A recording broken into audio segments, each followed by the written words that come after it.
Now I will tell you what we have done. First of all, we targeted those loudspeaker because there is a Bombay High Court judgment in Santosh Pachalak versus State of Maharashtra, which says that any, kindly specify this word, any religious structure should obtain a permission from the competent authority before installing the speakers. Right. What I did is I filed an RTI application with the ACP Malwani Division, Assistant Commissioner of Police Malwani Division.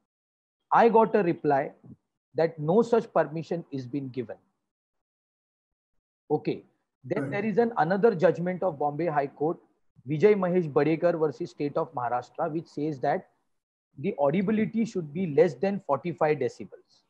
So I filed another RTI stating that how many times in a month the police station has verified whether the sound is less than 45 dB.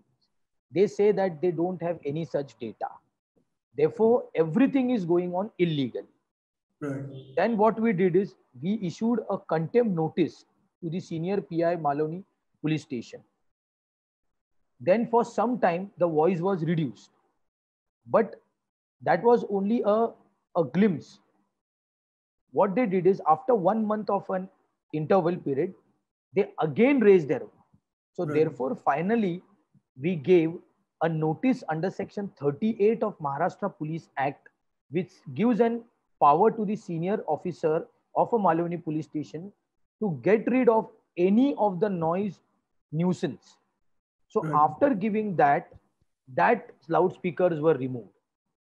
So what my point is, why these authorities are acting so slowly and they are negligent, because everything is going on illegally. They don't have any permissions, but still you are showing your blind eye. What is the reason behind that?